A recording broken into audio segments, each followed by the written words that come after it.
Hello, Mr. Trump.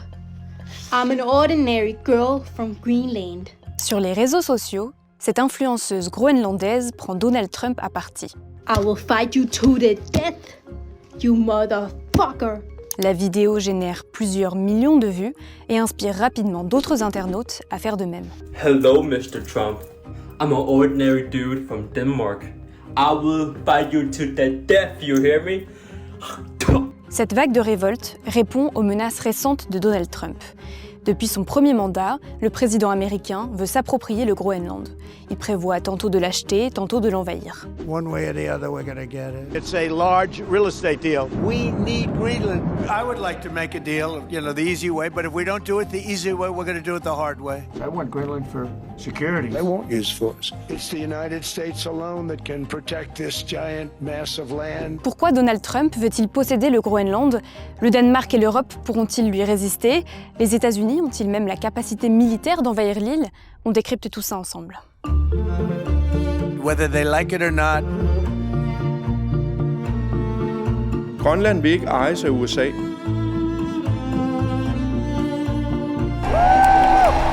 Of course we are not for sale. Devant les dirigeants du monde à Davos, Donald Trump réitère: la sécurité nationale des États-Unis est en jeu. Greenland is a vast, almost entirely uninhabited and undeveloped territory, sitting undefended in a key strategic location between the United States, Russia and China. That's exactly where it is, right smack in the middle. Pour la première fois, il écarte cependant l'option d'une attaque militaire. I don't have to use force. I don't want to use force. I won't use force. All the United States is asking for is a place called Greenland. Mais son annonce n'a pas vraiment convaincu les Groenlandais. Dans les rues de Nuuk, la capitale, les passants sont sceptiques. Jeg tror på det. Fordi han ændrer mening hele tiden. Han siger noget nyt hele tiden. Så jeg tror ikke på noget, han siger. Det tror jeg ikke, der er så mange, der tror på. Man er bekymret for. Au cœur de la stratégie militaire de Trump, une promesse de campagne, le Dôme d'or, un bouclier antimissile. Selon lui, le Groenland est le lieu idéal, mais tous les experts ne sont pas d'accord. D'un point de vue en fait purement technique, installer des infrastructures pour ce dôme d'or au Groenland n'aurait aucun bénéfice majeur compte tenu de tout ce que Donald Trump a déjà promis ou envisagé d'installer en Europe ou sur le continent nord-américain lui-même. Le Groenland ici n'apporterait rien de significativement intéressant, si ce n'est une dimension symbolique que le Groenland participe à ce dôme d'or. Pour autant, l'Arctique reste un lieu stratégique. Le Groenland est sur le chemin le plus court que pourrait emprunter la Russie si elle était amenée à tirer des missiles sur les États-Unis, ce qui nourrit le désir américain de posséder l'île. Et ce rêve ne date pas d'hier. Déjà en 1946, les États-Unis proposent au Danemark 100 millions de dollars en lingots d'or pour acheter l'île. En 1951, un traité scelle une alliance forte avec les Danois. Encore en vigueur aujourd'hui, il permet une présence américaine quasi illimitée au Groenland. Mais certains membres de la base de Donald Trump aimeraient qu'il aille plus loin. Les MAGA insistent qu'il faut prendre le Groenland, comme cet influenceur proclamé expert. You're gonna fight the Americans for Greenland? You're definitely not doing shit, okay? Just stop the fucking LARP. If you realized what was going on, you'd understand why the United States wants this. China tried to buy a fucking military base in 2018. Which is why this happened the first time, right? Trump, in his first term, was obviously irritated with that. Un député de droite danois s'est empressé de répondre et il n'a pas mâché ses mots. Rasmus Jorlof est aussi président du comité de défense danois. Pour lui, les portes sont grandes ouvertes aux Américains, l'ami et allié historique. The Americans already have access to Greenland. Annexing Greenland is not going to give them anything that they don't already have, where they have full military access. They can deploy as many troops, they can have as many bases as they want. They used to have about 30 bases, and they only have one today. They've completely downscaled their presence, but if they want to upscale it again, the door is wide open. Mais alors, qu'apporterait aux États-Unis la possession de l'île et qu'ils n'ont pas aujourd'hui? Hvis vi nu tror ham Bidufik Tulle op, han har den deroppe. Det skal man være glad for. Sumakalwa pong Amerika magalo. Sumakalwa pong magalo. D'abord, la question de la fonte des glaces générée par le réchauffement climatique est souvent évoquée. À terme, elle pourrait permettre l'ouverture de nouvelles routes maritimes. Mais plusieurs experts considèrent que ce phénomène est trop imprévisible et à échéance trop longue pour expliquer la crise actuelle. Si le changement climatique fait fondre la glace, il ne la fait pas fondre très rapidement, d'une part, et d'autre part, il y a des événements climatiques extrêmes qui se développent, qui font qu'on peut avoir des événements d'intensité majeure qui compliquent la navigation. Il faut donc trouver une autre explication. La rhétorique de Donald Trump, elle, est centrée autour d'un argument. If we don't do it, Russia or China will take over Greenland, and we're not going to have Russia or China as a neighbor. Il pourrait notamment être attiré par les ressources très importantes de l'île.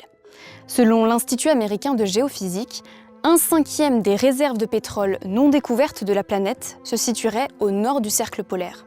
Et 23 des 34 minerais considérés comme critiques par la Commission européenne sont présents dans les sous-sols du territoire. On va retrouver du zinc, on va retrouver du nickel, on va retrouver de l'or, on va retrouver de l'anorthosite, on va retrouver même des rubis, des pierres précieuses. Bref, il y a énormément de métaux. Une grande partie de ces métaux sont essentiels au développement des nouvelles technologies et représentent donc un potentiel économique considérable pour celui qui les exploite. Cette mine au sud du Groenland, par exemple, a l'intention de devenir la plus grande productrice occidentale de terres rares. This is the area for the mine, and it has a capacity to run for over 100 years. Le directeur prévoit des bénéfices très importants. Just on royalties alone, it has been calculated that the project will generate like 5.5 billion US dollars. Mais les États-Unis ont tardé à s'intéresser à ces terres rares. Il y a eu un vide stratégique dans les années 2010 dont la Chine a bénéficié, notamment à travers ce secteur minier, mais aussi dans le secteur des télécommunications, par exemple. Et dans ce contexte-là, c'est en 2018 que les États-Unis d'un côté et le Danemark de l'autre se sont, entre guillemets, réveillés et ont dit « mais oh là là, ce vide stratégique, on a ouvert la porte beaucoup trop grande aux Chinois. Et là, il faut qu'on réagisse. » Selon le directeur du Centre pour la sécurité et la résilience de l'Arctique, les États-Unis ne peuvent plus se permettre d'être à la traîne sur ce sujet. We have no choice. Rare earths are the future of innovation in defense technology. There is no choice. It doesn't matter what the cost is. Not investing, no matter where and how much it costs, is basically the competitive death of the United States. Les Groenlandais, eux aussi, savent ce que ces minerais représentent. Mais ils souhaitent protéger leurs terres et lutter contre le réchauffement climatique. Il y a effectivement le droit de l'environnement qui est beaucoup plus respecté aujourd'hui au Groenland et qui ne passe pas forcément après les intérêts économiques. Dans le sud de l'île, il y a un gisement de Kvanefjeld qui est exploité par une entreprise qui a eu l'accord de l'exploitation de l'uranium, puisque dans ce gisement, les terres rares sont mêlées à l'uranium, donc on ne peut pas exploiter les unes sans l'autre.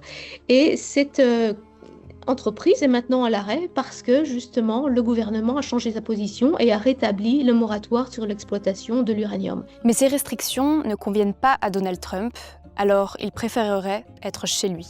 You don't defend leases the same way. You have to own it. En 2025, un sondage montre que 85% des Groenlandais ne souhaitent pas faire partie des États-Unis. Alors au Groenland, comme au Danemark, la réponse est ferme. Le 17 janvier, des manifestations à Copenhague et à Nuuk rassemblent plusieurs milliers de personnes. C'est la plus grande manifestation de l'histoire au Groenland. Of course we are not for sale. We are a free people. We have always been a free people. Naja Natanielsen est ministre des Ressources naturelles du Groenland. Elle aussi est descendue dans la rue pour s'opposer à Trump. We have always welcomed collaboration with the outside world and with the US, and now we are talking about being occupied or bought. It is unacceptable and it affects the people of Greenland. Cécile Pellaudet est historienne et spécialiste de l'Arctique. Elle a vécu au Groenland et cela fait 15 ans qu'elle y retourne souvent. Selon elle, ces manifestations peuvent toucher les électeurs américains. C'est un signal fort qui est envoyé aussi à la population américaine et aux représentants du Congrès américain.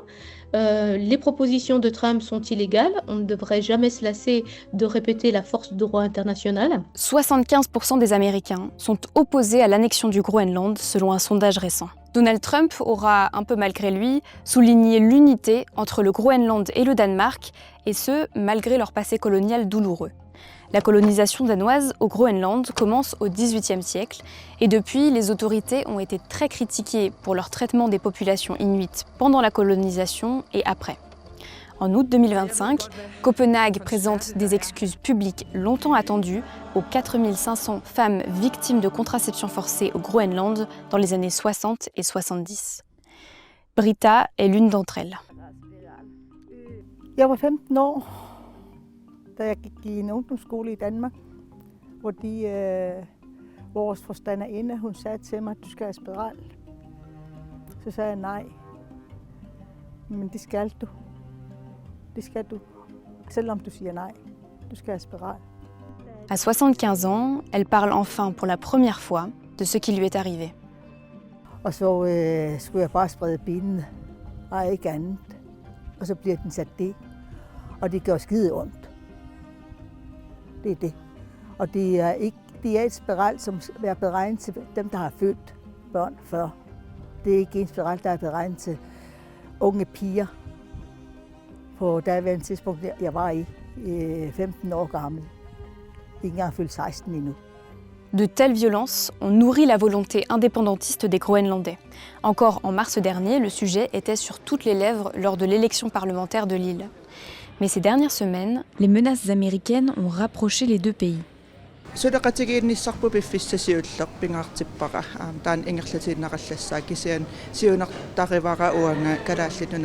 really look forward to that. I really like to be independent, but I think we should wait. Not at this moment. Not today. Aux côtés de la première ministre danoise, le premier ministre groenlandais partage un message sans équivoque. Og hvis vi skal vælge mellem USA og Danmark her og nu, så vælger vi Danmark. I don't know who he is, don't know anything about him, but that's going to be a big problem for him. Mais les États-Unis ont-ils vraiment la capacité militaire d'envahir le Groenland ?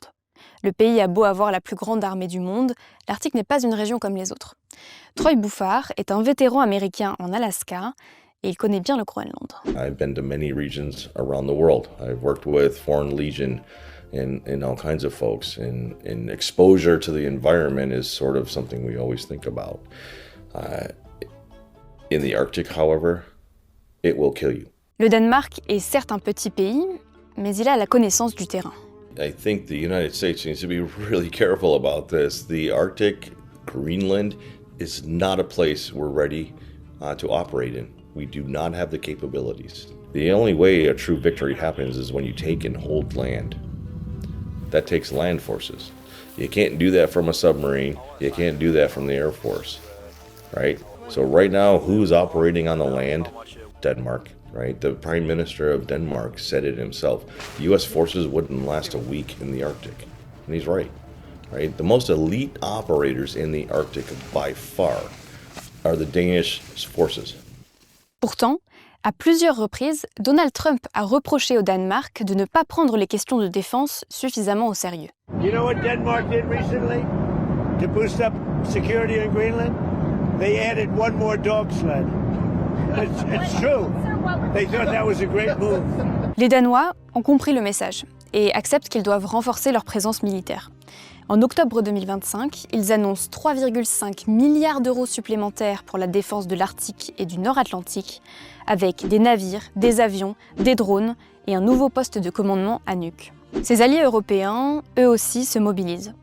L'Europe a tenu à rappeler aux États-Unis ses capacités militaires en déclenchant en janvier 2026 un exercice prévu de longue date, l'opération Arctic Endurance. Ce que le Danemark a montré en 5 jours, c'était qu'il était capable de repositionner au Groenland 2 fois plus de troupes que ce que les Américains ont aujourd'hui sur le territoire. Et ils ont pu montrer en 5 jours qu'ils étaient capables de venir maîtriser, contrôler, grosso modo, les 7 points stratégiques du Groenland qu'il faut contrôler si vous voulez contrôler le territoire. Une question reste désormais en suspens. L'OTAN saura-t-elle se remettre de cette menace entre pays alliés ? Le Premier ministre britannique a tenu à rappeler où l'OTAN trouve sa force. Alliances endure because they're built on respect and partnership, not pressure. Que Donald Trump envahisse ou pas le Groenland, ces menaces fragiliseront forcément les relations entre alliés. Et les premiers bénéficiaires pourraient justement être ceux dont l'influence au Groenland fait peur à Donald Trump. What I do know is China and Russia would absolutely love this, because they know Greenland would be wide open and vulnerable for whatever purposes they want. So I'm hoping that all of this is just business bluster and we get through it, with a final negotiation and something that appeases the White House. Dans l'OTAN, aux États-Unis, les oppositions à Donald Trump sont très fortes, notamment de la part de Gavin Newsom, gouverneur de Californie et figure de l'opposition démocrate aux États-Unis. Mais selon lui, les Européens se doivent de réagir de manière plus ferme. The Europeans should decide for themselves what to do, but one thing they can't do is what they've been doing. I can't take this complicity. People rolling over. I should have brought a bunch of knee pads for all the world leaders. This is diplomacy with Donald Trump. He's a T-Rex. You mate with him or he devours you. L'avenir de l'Europe pourrait même être en jeu. On pourrait presque dire que c'est l'avenir de l'Union européenne qui se joue. Parce que nous sommes sur le front Est menacés par la Russie. Et maintenant, du côté de notre allié le plus solide, les États-Unis, nous sommes aussi menacés. Les États-Unis veulent défaire l'Union européenne. Ce qui se passe au Groenland, c'est très important parce que il faut absolument mettre des limites au président Trump. C'est aussi l'avenir de la démocratie qui est en jeu, d'une certaine façon. En disant qu'il voulait le Groenland à tout prix, Donald Trump a choqué les Européens. Des alliés historiques qui doivent donc maintenant se préparer à toutes les éventualités.